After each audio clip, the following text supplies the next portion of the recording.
Some blessings God gives to our hands, others He gives to our heart.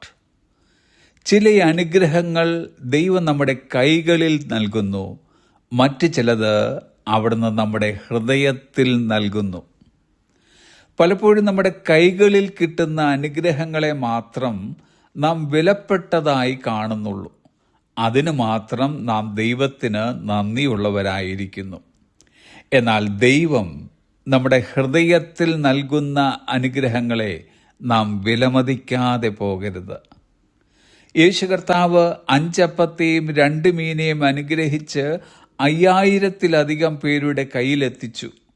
അതവർ തിന്ന് തൃപ്തരായി. ഇത് പുരുഷാരത്തിൻ്റെ കൈകളിൽ കിട്ടിയ കർത്താവിൻ്റെ അനുഗ്രഹം. എന്നാൽ ചില അനുഗ്രഹങ്ങൾ ആഴമേറിയതും നിശബ്ദമായതും കൂടുതൽ പരിവർത്തനാത്മകവുമാണ്. അവ കൈകളിൽ പ്രത്യക്ഷപ്പെടുന്നില്ല, പകരം ഹൃദയത്തിൽ നൽകപ്പെടുന്നതാണ്.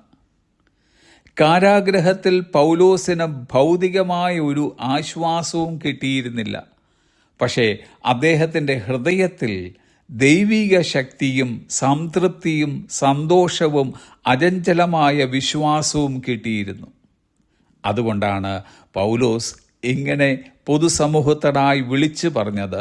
ഫിലിപ്പിയർക്ക് എഴുതിയ ലേഖനം 4-ാം അധ്യായം 13-ാം വാക്യം, എന്നെ ശക്തനാക്കുന്നവൻ മുഖാന്തരം ഞാൻ സകലത്തിനും മതിയാകുന്നു.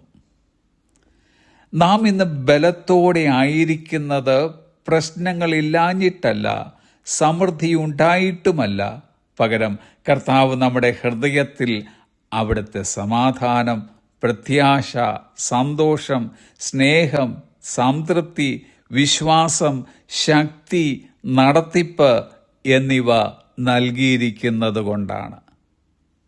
പലപ്പോഴും നമ്മുടെ കൈകളിൽ എത്തിച്ചേരുന്ന അനുഗ്രഹങ്ങളെക്കാൾ നമ്മുടെ ഹൃദയങ്ങളിൽ നൽകപ്പെടുന്ന അനുഗ്രഹങ്ങൾക്കാണ് പ്രാധാന്യതയുള്ളത്. അതുകൊണ്ട് നമ്മുടെ കൈകളിൽ വന്നു ചേരേണ്ട അനുഗ്രഹങ്ങൾക്ക് അല്പം കാലതാമസം നേരിട്ടാലും നമ്മുടെ ഹൃദയങ്ങളിൽ ശക്തമായി സ്ഥാപിക്കുന്ന അനുഗ്രഹങ്ങൾക്കായി നന്ദിയുള്ളവരായിരിക്കാം. നമ്മുടെ കൈകളിൽ ലഭിക്കുന്ന അനുഗ്രഹങ്ങൾ നമ്മുടെ സാഹചര്യത്തെ മാറ്റുമ്പോൾ, നമ്മുടെ ഹൃദയങ്ങളിൽ ലഭിക്കുന്ന അനുഗ്രഹങ്ങൾ നമ്മെ തന്നെ മാറ്റുന്നു. കൈകളിൽ ലഭിക്കുന്ന അനുഗ്രഹങ്ങൾ താൽക്കാലികമെങ്കിൽ ഹൃദയത്തിൽ ലഭിക്കുന്നതോ ശാശ്വതമാണ്. നമുക്കിന്ന് ഇങ്ങനെ പ്രാർത്ഥിക്കാം. കർത്താവേ, എൻ്റെ കൈകളിൽ തരുന്ന അനുഗ്രഹത്തിനായും എൻ്റെ ഹൃദയത്തിൽ തരുന്ന അനുഗ്രഹത്തിനായും നന്ദി. രണ്ടിലെയും നന്മകൾ കാണുവാനായി എന്നെ സഹായിക്കണമേ. എല്ലാ രൂപത്തിലുമുള്ള അങ്ങയുടെ അനുഗ്രഹങ്ങളെ തിരിച്ചറിയുന്ന ഒരു ഹൃദയം എന്നിൽ വളർത്തിയെടുക്കണമേ. ആമേൻ. Have a blessed day.